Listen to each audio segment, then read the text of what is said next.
Ceci est un livre audio autogénéré par Google. Ouverture philosophique. Collection dirigée par Dominique Château, Agnès Lontrade et Bruno Péquignot. Une collection d'ouvrages qui se propose d'accueillir des travaux originaux sans exclusive d'école ou de thématique. Il s'agit de favoriser la confrontation de recherches et des réflexions, qu'elles soient le fait de philosophes professionnels ou non. On n'y confondra donc pas la philosophie avec une discipline académique. Elle est réputée être le fait de tous ceux qu'habite la passion de penser, qu'ils soient professeurs de philosophie, spécialistes des sciences humaines, sociales ou naturelles, ou polisseurs de verres de lunettes astronomiques. Dernière parution. Philippe Mingue, Utopie et devenir deleuzien 2009. Clavé BOUNDJA, Penser la paix avec Emmanuel Lévinas. Histoire et eschatologie, 2009. Clavé BOUNDJA, Philosophie de l'événement. Recherche sur Emmanuel Lévinas et la phénoménologie, 2009. Denis Grison, Vers une philosophie de la précaution, 2009. Cécile VOISSETVEYSSEYRE, Les Amazones font la guerre, 2009. Patrick Gérard Debonne, Max Stirner, pédagogue, 2009. Liliane Lazare, L'empreinte Beauvoir, 2009. David Leduc TIAHA, Paul Ricoeur et le paradoxe de la chair, 2009. Michel FATTAL, Le langage chez Platon, 2009. Odette Barbero, Descartes, Le pari de l'expérience. Cogito Liberté, Union de l'âme et du corps, 2009. Catherine Area, Dénaturaliser le corps. De l'opacité chamelle à l'énigme de la pulsion, 2009. Nicole Abécassis, Qu'est-ce que comprendre, 2009. Pascal Godet, Le problème de l'architectonique dans la philosophie critique de Kant, 2009. Jean Delorme, Philippe GRANAROLO, Soudir, Éloge de l'équilibre, 2009. Alain Bicoq, Spinoza, Questions politiques. 4 études sur l'actualité du traité politique, 2009. Akleso Hadji, Tradition et philosophie. Essai d'une anthropologie philosophique africaine, 2009. Videmus nunc per speculum in enigmat, tincotem facie ad faciem. Saint Paul, Première Épître aux Corinthiens 13-12. Préface. Le présent ouvrage développe et approfondit une réflexion amorcée dans la publicité dans l'art contemporain esthétique et postmodernisme, Paris L'Harmattan 2009. Le point de départ de ce dernier fut une interrogation sur l'appropriation artistique d'images et de stratégies publicitaires dans les années 70 et 80. Articulée avec une approche critique de la photographie et du ready-made, cette interrogation débouchait sur les figures de l'allégorie et du miroir. Ici, nous reprenons la problématique de l'image spéculaire dans les arts visuels en essayant de la resituer au sein de l'esthétique occidentale et d'esquisser les grandes lignes d'une économie politique du regard. Or, ce qui est finalement visé à travers celle-ci, c'est la place du spectateur et plus particulièrement celle que la représentation lui attribue. Dans ce contexte, le miroir ne revêt pas simplement le rôle d'un objet iconographique ou d'un mode de production de signes. Plutôt, il est envisagé comme dispositif visuel particulier qui correspond au fonctionnement de l'allégorie et dont l'usage artistique pose un certain nombre de questions sur la réflexivité de l'œuvre d'art et son rapport au spectateur. Notre hypothèse est que dans les sociétés dites de communication, l'interférence de la sphère de l'art avec celle des médias de masse est régie par un mode de visualité particulier, qu'on appellera spécularité ou mode spéculaire. Si celui-ci n'est pas nouveau dans l'histoire de la perception esthétique, il prit néanmoins une telle importance les 30 dernières années qu'il mérite d'être considéré en tant que principe désormais définitoire de notre rapport collectif à l'image, dont la publicité, au sens large du terme, constitue le domaine d'élaboration par excellence. La spécularité en tant que trope visuel, modalité inhérente au regard mais aussi code perceptuel culturellement produit, mode de visualité privilégié de l'esthétique de communication. Mais de l'autre côté, la projection et l'identification ne peuvent pas être purement et simplement reléguées à la sphère de l'art du divertissement comme principe qui l'opposerait à l'art authentique. Au contraire, elles font partie intégrante de l'expérience esthétique elle-même. D'où aussi la nécessité de déplacer la question de savoir si la publicité peut être susceptible de recevoir une caution artistique, vers celle de comprendre la nature et l'étendue des mutations qu'elle provoque au sein du concept d'art lui-même. Telle qu'elle est entendue ici, la spécularité renvoie à un certain mode de visualité ou type de dispositif visuel qui implique l'introduction du spectateur dans un circuit fermé de perception, où les tensions créées à la rencontre du regardeur et du regardé ne sont résolues qu'au prix d'une remise en cause radicale de l'acte spectatorial lui-même. Spectatorial, au sens d'un acte perceptif conscient de son propre caractère d'acte et de la place qu'il occupe dans l'ordre des signes. De la même manière, la notion de visualité renvoie à la constellation structurelle et phénoménologique spécifique, technique, conceptuelle, esthétique, idéologique, politique, au sein de laquelle s'effectue l'acte de voir. L'objet de cet acte, l'image, est considérée comme productrice de réel et non pas simplement comme sa représentation plus ou moins fidèle. Dans cette perspective, la problématique de la spécularité nous permet d'envisager la reproduction et l'aliénation non pas sur le simple mode d'un dédoublement qui viendrait, en aval de l'image autonome et du sujet unitaire, remettre en cause leur autorité, mais dans une perspective qui place la division au cœur du processus de représentation et pose le double comme condition requise de l'unique. Vue sous ce prisme, la représentation ne peut plus être perçue comme adéquation du signe à son référent, échange de signification sous la caution du sens. Plutôt elle semble envelopper la contradiction qui existe entre l'être et son image, leur séparation et leur rivalité fondamentale. 1. Fenêtre et miroir, 5 cas d'étude. To see one's own sight means visible blindness 1. 1.1. Introduction. De la Renaissance à l'avènement du numérique, le concept de représentation dans l'art occidental peut être envisagé comme rapport dialectique entre deux conceptions de l'image, comme fenêtre et comme miroir. Un Janus à deux visages, pris entre la foi en la transparence et la transcendance du visible d'une part, l'illusion et la désillusion de la surface spéculaire d'autre part. D'un côté le tableau qui, même lorsqu'il n'a d'autre sujet que sa propre condition d'image, permet de voir à travers lui, vers un au-delà historique et ou métaphysique salutaire. De l'autre côté le reflet, qui est à vrai dire moins qu'image et qui ne saurait représenter rien, surtout pas lui-même puisque l'image du miroir n'est pas un signe à proprement parler, un spectre qui renvoie au spectateur le regard que celui-ci lui adresse, l'intégrant dans les paramètres explicites de sa visibilité.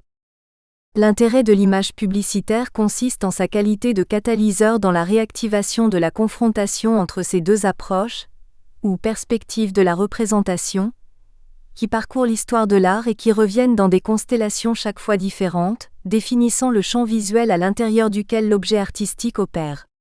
Vue sous ce prisme, la publicité met en œuvre un dispositif visuel qui est entièrement tourné vers le spectateur consommateur dans un mouvement de projection énantiomorphe de la pyramide perspective albertienne.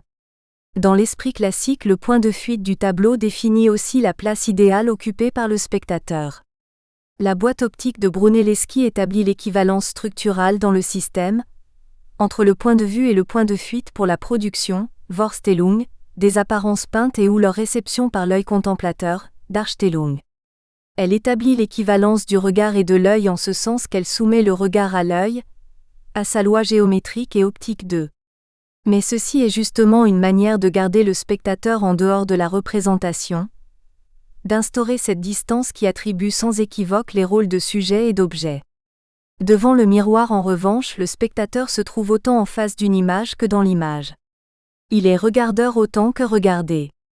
Il ne saurait être l'un sans l'autre et pourtant il n'est intégralement aucun des deux. Ceci dit, il faudrait envisager la spécularité comme caractéristique inhérente à la communication. Au sens où communiquer, c'est se reconnaître en l'autre, c'est échanger sur la base d'une projection vécue comme ressemblance. Et le but ultime de toute entreprise de communication, au sens commercial publicitaire du terme, est de cultiver cette ressemblance afin de pérenniser la projection. Combien de fois ne nous sommes-nous pas sentis regardés par l'affiche publicitaire, non pas simplement interpellés mais presque comme transpercés par un regard qui ne pourrait s'adresser qu'à nous? Ce genre d'expérience n'est peut-être ni fréquent ni commun. Et même quand il se produit, il est d'une nature étrange et ambiguë. Si l'acte de voir peut atteindre dans l'expérience esthétique des sommets de concentration et de nuances qualitatives, le fait d'être vu relève d'une expérience par définition distraite. Comme quand dans la rue notre regard croise momentanément un autre, et le tout ne dure qu'un instant, le temps d'un clin d'œil. On pourrait penser à la métaphore de l'homme dans la rue qui salue Panofsky en soulevant son chapeau, employé en introduction des essais d'iconologie pour illustrer la distinction entre le sujet ou la signification de l'œuvre d'art et sa forme. À cette différence près que, en ce qui nous importe ici, le problème ne se pose pas pour ainsi dire du point de vue de Panofsky mais de celui de l'homme qui le salue. Ou pour être plus précis, il s'agit du point de vue du regardeur en tant qu'il est regardé trois. Faut-il souligner à quel point le problème était familier à Proust ?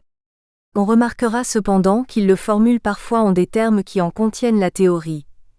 Certains esprits, écrit-il, qui aiment le mystère veulent croire que les objets conservent quelque chose des yeux qui les regardèrent, que les monuments et les tableaux ne nous apparaissent que sous le voile sensible que leur ont tissé l'amour et la contemplation de tant d'adorateurs pendant des siècles. Quand il définit l'aura de la perception du rêve, Valéry propose une idée analogue, mais qui va plus loin, parce que l'orientation en est objective. Lorsque je dis « je vois telle chose », ce n'est pas une équation que je note entre je et la chose. Mais dans le rêve, il y a équation. Les choses que je vois me voient autant que je les vois.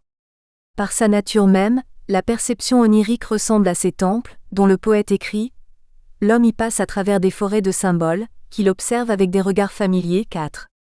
Il est intéressant de remarquer que dans ce passage, le paradigme du rêve est invoqué par Benjamin pour illustrer l'orientation objective du phénomène paradoxal d'être vu. Ceci ne devrait pas restreindre ce dernier dans le cadre de l'aura onirique.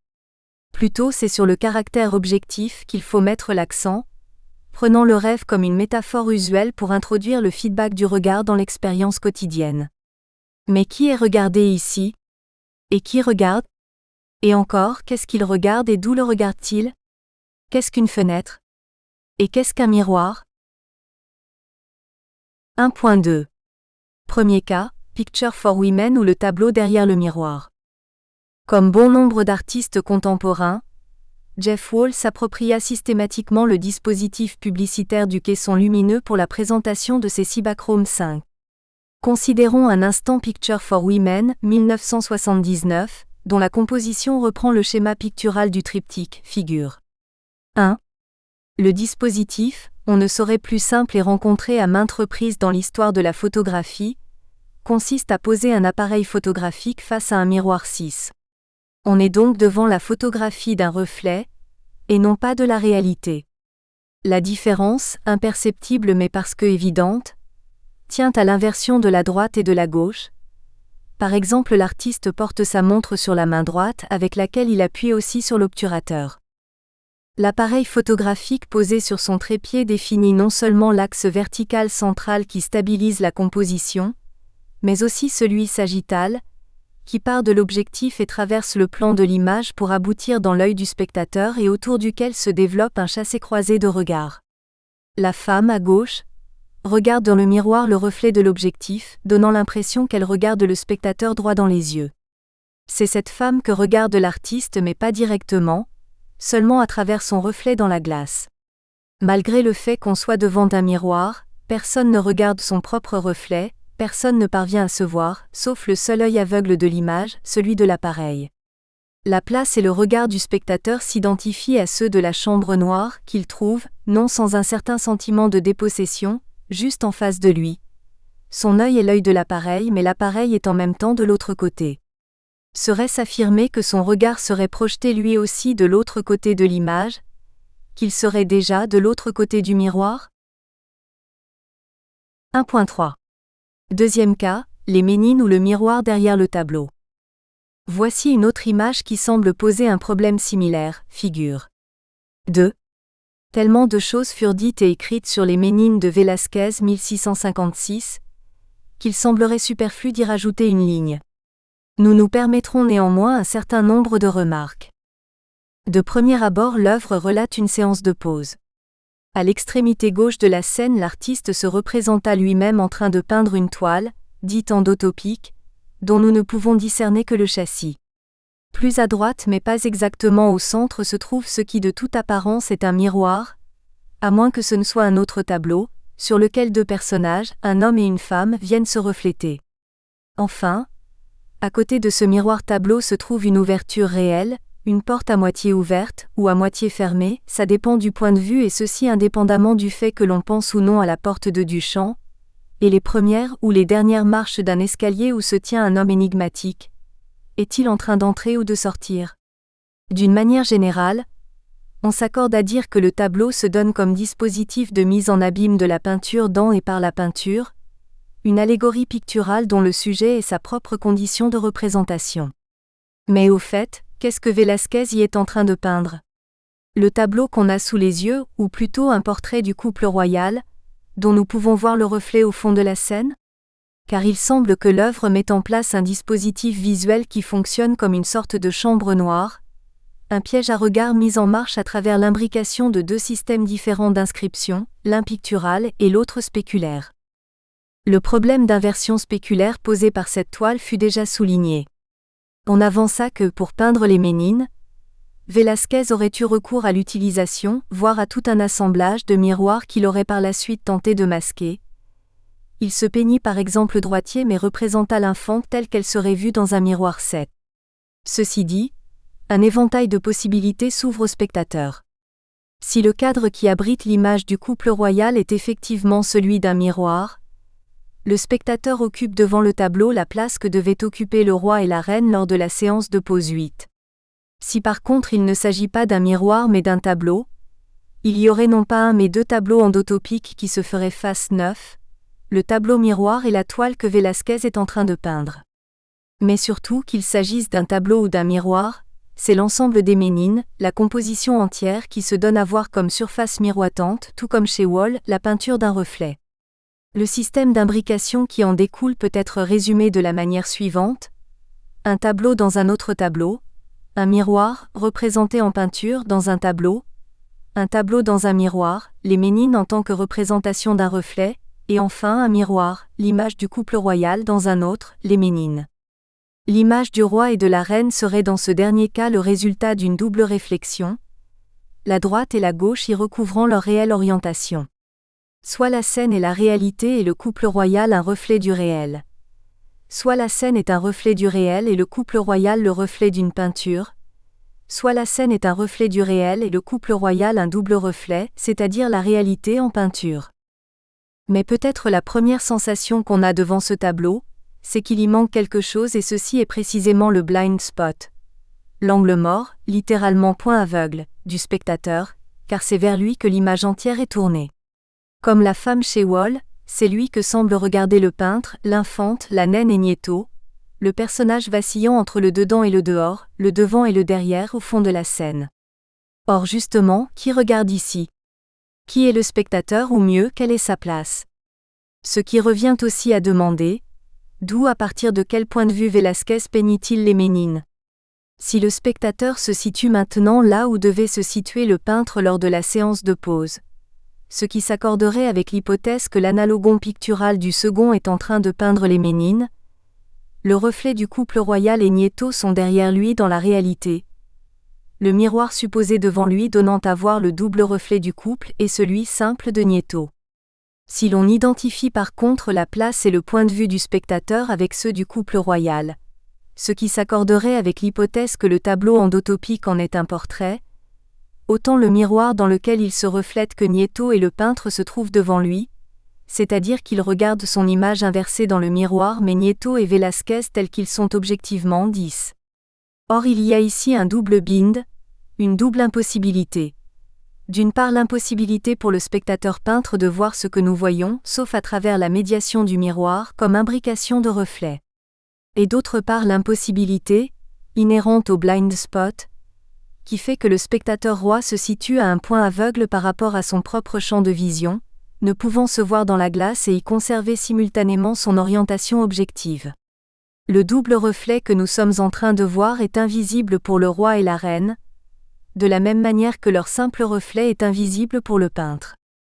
La continuité de l'espace imaginaire dans lequel les personnages des Ménines retrouvent le roi et la reine et avec eux, le spectateur, n'est assuré qu'au prix de la dichotomie de ce dernier, en tant que regardeur et en tant que regardé, de la séparation du regard en deux points de vue différents. Il y a une dissymétrie qui se crée quand, lors de la transposition, le transcodage, d'un système à l'autre, pictural spéculaire, une valeur demeure invariable, faisant figure de constante. Et cette dissymétrie est la matrice du symbolique, qui vient d'y pallier à travers la production de sens. Si l'infante, contrairement au peintre, subit les effets de l'inversion spéculaire, c'est que, comme Alice, elle appartient à l'espace qui s'ouvre de l'autre côté de l'image miroir, celui de ses ancêtres royaux, avec lesquels elle est en train de regarder la scène. Si certains partent du principe que le point de fuite d'un autoportrait est logiquement situé au niveau des yeux du peintre, Thévaux, d'autres, déterminant le point de vue par analyse géométrique, situent celui-ci juste sous la main de Nieto, le personnage au seuil de l'escalier 11. On serait presque tenté de dire au seuil du visible. Car cette figure vers laquelle converge le point de fuite du tableau et le point de vue du spectateur, est justement un spectateur de la même scène que nous sommes en train de contempler. De la même ? Pas exactement, puisque bien que nos points de vue se rencontrent, lui, il regarde la scène de derrière tout en étant en face du couple royal. Il regarde peut-être le roi et la reine en train de poser, mais il est aussi le seul à vraiment pouvoir établir un contact visuel avec la toile endotopique qui justement reste interdite pour le regard du spectateur, tout comme il ne saurait voir le reflet du couple royal de la place où il se trouve. Il peut voir un tableau qui reste invisible pour nous, et nous sommes en train de contempler une scène qu'il ne saurait regarder que de dos. Nous ne saurions voir ce qu'il regarde, et il ne peut voir ce que nous regardons. Il en va de même pour le peintre. Serait-ce affirmer que le spectateur se trouverait en fait derrière le vrai tableau, que, comme chez Wall, son regard serait projeté de l'autre côté du miroir ? Ceci n'est pas complètement dénué de sens, vu qu'on se trouve effectivement derrière le tableau endotopique, dont on ne peut voir que l'envers. Il faudrait donc reformuler la question, d'où regarde le spectateur ? Du point de vue de l'artiste en train de peindre, de celui de son modèle qui se reflète dans le miroir, ou encore de celui de Nieto ? Ceci est un problème d'identification du regard. Non seulement au sens d'identifier qui regarde quoi, d'essayer de démêler le réseau optique complexe qui tisse la toile, mais aussi de savoir à quoi, à qui s'identifie le regard du spectateur, quel est son édolon spéculaire dans le tableau. Car il y a au moins 3 regards qui se croisent. Le regard qui crée l'image, le regard qui la contemple et enfin le regard dépersonnalisé et objectif, qui reproduit le réel d'une manière automatique, tel qu'il est 12. Ces 3 regards, créatifs, objectifs et contemplatifs dont le champ visuel des Ménines. Nous espérons que vous avez apprécié cet aperçu. Pour continuer à écouter ce livre audio sur Google Play Livres, utilisez le lien dans la description de la vidéo.